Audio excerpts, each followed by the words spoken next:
have 6 yeas. Thank you, Madam Secretary. The resolution is adopted. Action item number 2. Action item number 2, millage roll forward, is a recommendation that the Orleans Parish School Board authorizes the direct staff and council to commence the necessary publications, proceedings, and other actions as may be required for the Orleans Parish School Board to roll millages to be levied by the Orleans Parish School Board for the calendar school year of 2013 to their maximum authorized millage levels. All right, I want to say real quick, because Mr. Thomas, Ms. Cade were asking this question. This item number is not a vote to raise millages or to roll forward the millage. This is just authorizing the staff to make the necessary advertisements required by law so that we can eventually consider rolling the millage forward. Is that correct? Yes, sir. Okay. So that's the issue that we're voting on. Move for adoption. I'll second that. Motion and a second. Motion by Mr. Koppel, second by Mrs. Cade. Do we have cards on this issue, Mr. Tom? Yes, we do.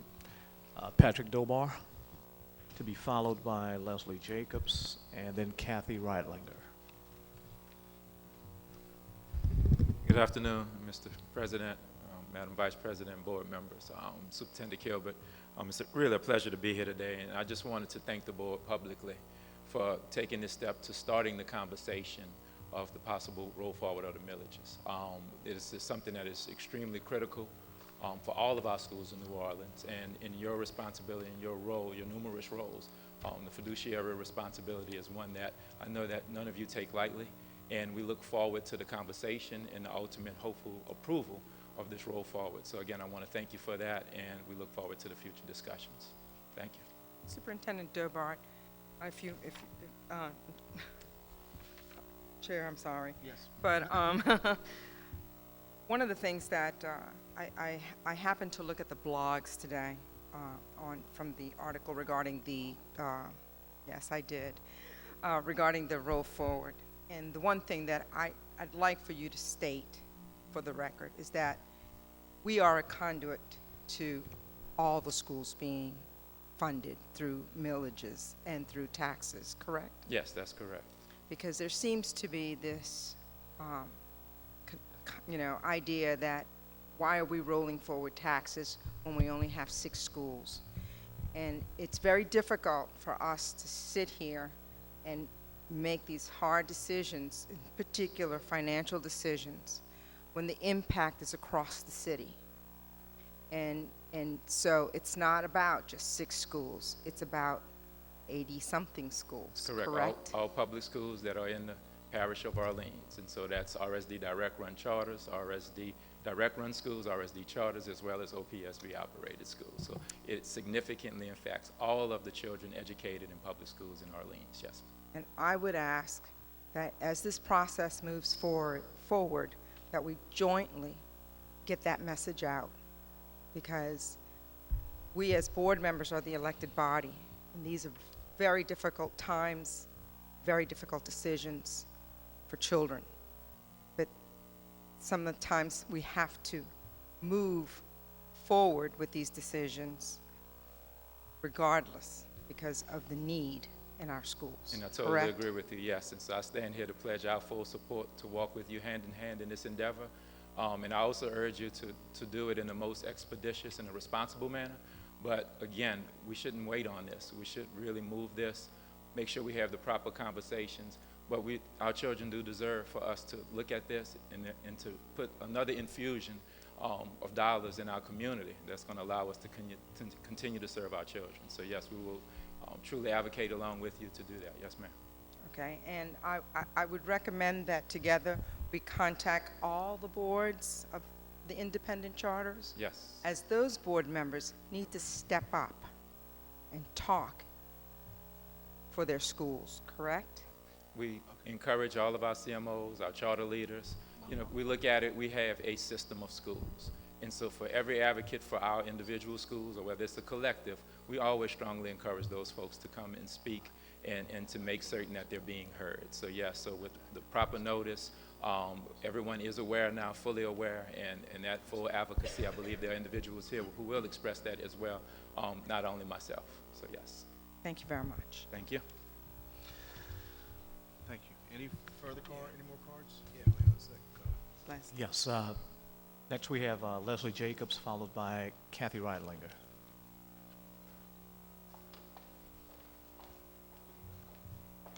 Good evening. Thank you for giving me the opportunity to speak. I'd like to applaud your reconsideration of the roll forward of the millage and doing the work that needs to be done so that you can, in the future, vote. Ms. Moran, towards your questions, this will generate about $120 a student for the 42,000 kids that are Orleans Parish school children. As the elected board, you run your 6 schools, but you represent, and you have your, 11 charters, I think, but you represent as the taxing and bonding authority, what we call the resource manager. You own the facilities. You really represent all Orleans Parish public school students, and you're voted upon by all Orleans Parish voters. So yes, this is a real important fiduciary responsibility because it is in your hands of generating the monies that we all collectively need to educate some very at-risk kids. We are below the state average in the MFP, the school financing formula. Yeah, we have some of the most needy, poorest kids in the state. Our poverty level is significantly higher, and I think we all know our children come to school with a host of issues that aren't just captured by a social economic status report. So this money is desperately needed for all schools across the city, and I applaud your action. Thank you.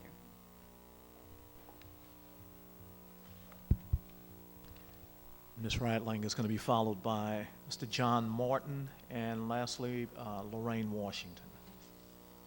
I'm here this evening as president of the East Bank Collaborative, and I was asked to come on behalf of our group to again say thank you for starting this process.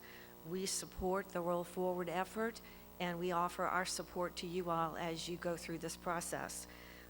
We really want you to know that the increase is needed in order to keep up the improvements that have been made given the rising cost, and we also recognize, as Ms. Moran said, that this money will be spread out among not just the traditional schools, but the charter schools, both for the OPSB and the RSD. And again, you can count on us, as you have in the past, to be able to support you and your efforts to convincing the public that this is also a very good idea. Thank you.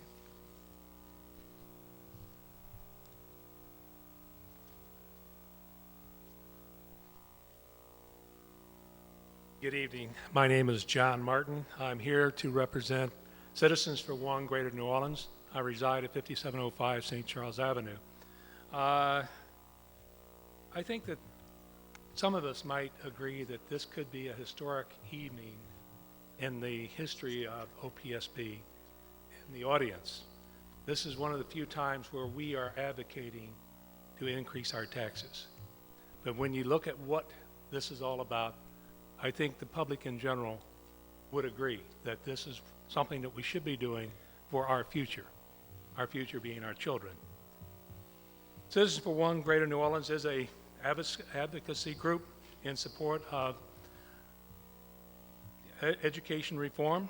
And if successful, as previous speakers have already indicated, we would be roughly generating $5 million or somewhere in the neighborhood of $120 per student.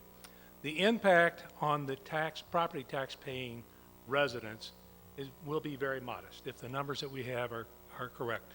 For someone owning a house valued at about $100,000, we're talking about somewhere in the neighborhood of $4.30. $300,000 home, $38.50. And for those who have $1 million assessed value, we're talking about $158. So what we're talking about is very modest increases in terms of the impact on the taxpayers. The purpose for the road forward is almost intuitive. The schools in Orleans Parish are currently underfunded by approximately $280 less than the state average.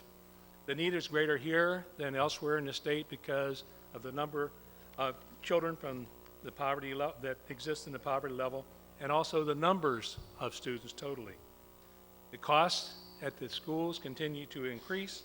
The unfunded liabilities continue to grow, and the school fund balances continue to diminish because there are some schools that are trying to cover costs out of their fund balances.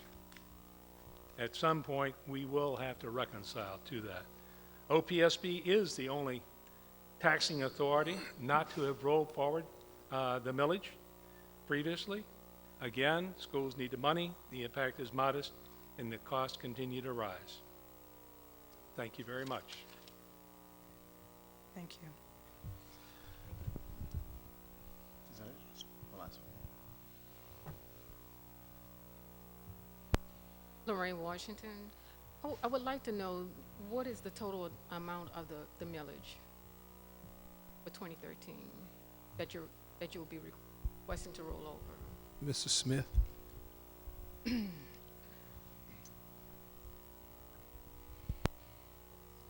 I don't recall the actual millage amounts, but the total revenue that we're looking at is an increase of right around $5 million in terms of additional revenues that would be generated by this roll forward. We did, through some previous actions, and when we did a refinancing of some of the debt, we rolled forward a portion of the millages. There was a small portion that we, this past year, elected not to. It's I believe about 1.5 mils maybe, or something in that range that maybe we passed on for this last year that would generate this $5 million. And how do you determine the millage? Mr. Smith? The millages are actually set in statute. There are 4 propositions that we have in one constitutional millage that's set. The dedicated, or the 4 purposes are set by a vote of by the approval of the voters when we take them to the voters for approval. Those were renewed in 2008. What adjusts those millage amounts is the actual valuation of the properties. And when properties are revalued up or down, then we have to adjust. We have a process that allows us to adjust the millages accordingly based on the reassessments of the properties. But the initial assessment is based off of either a constitutional authority that sets the millage or what voters have approved. Thank you. Thank you. Mr. One more card, President? Ms. Caroline Roemer. Apologies for my tardiness. I'm Caroline Roemer Shirley. I'm the Executive Director of the Louisiana Association of Public Charter Schools. My address is 4200 St. Peter Street here in New Orleans. Just very briefly wanted to come to the mic to support the roll forward on the millage on behalf of our membership here in Orleans, and that we are very committed to being here for the full discussion on this to support that action, and appreciate Ms. Moran and others who were willing to put this back on the agenda, since we did not participate as we should have several months ago. Thank you. Mr. Okay, Ms. Cade. Yes. I'd just like to ask a question. I guess I can ask it to Ms. Jacobs.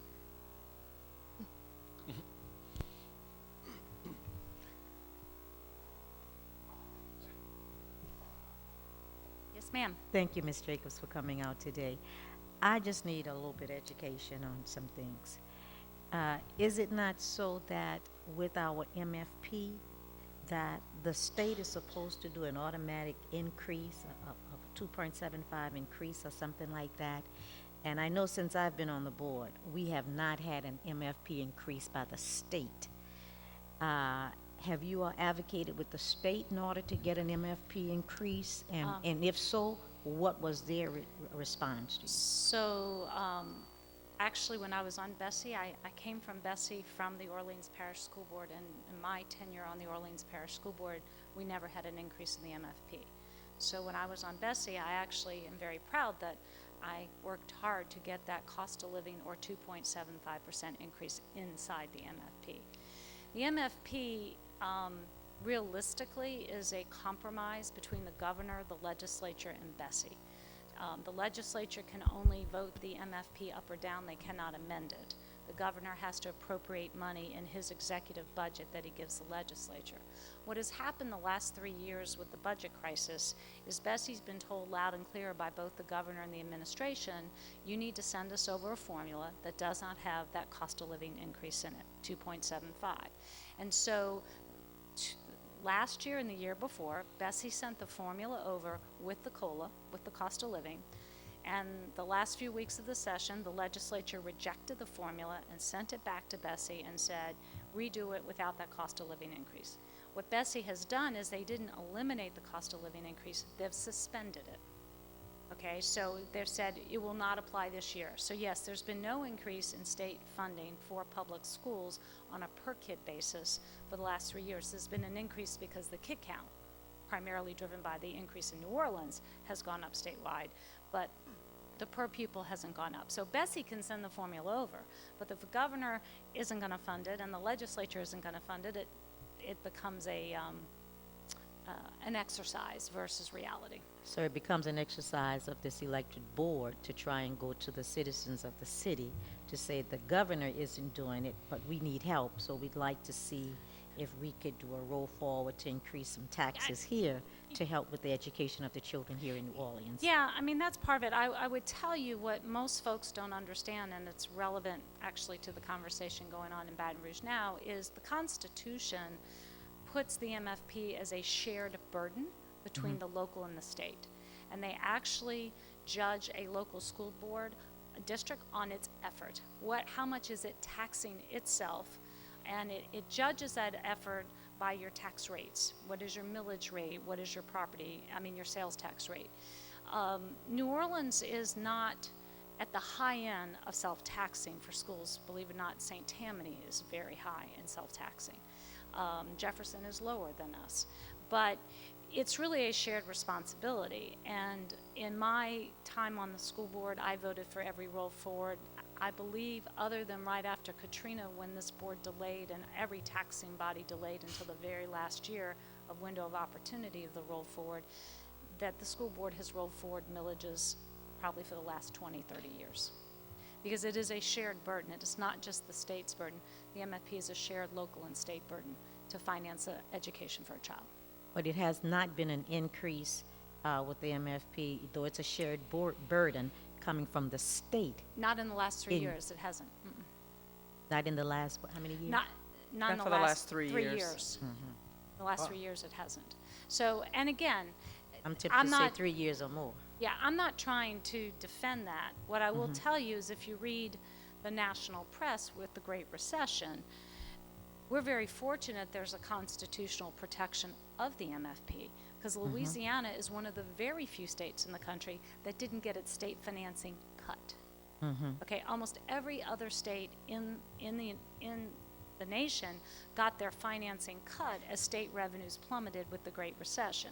The Constitution protected us. So part of what the give and take between Bessie and the governor has been, Bessie could have forced the 2.75 increase, and then the governor could have used his constitutional authority because of the drop in revenues to then line item cut the MFP, because we gave the governor that authority in a constitutional amendment. So part of this was a trade-off. You don't come back and cut us, we won't raise it, we'll stand still. And I think we all know we need more money. I mean, I'm here advocating to increase taxes for our children. So, but it's been a very harsh fiscal period for the state of Louisiana and states across the country because of the Great Recession. Okay, thank you, Ms. Thank Jacobs. Any other discussion amongst the board members? I'll call the question on the on the item. All those, this is not a resolution. All those in favor signify by saying aye. Aye. All opposed say nay. The ayes have it. The motion passes.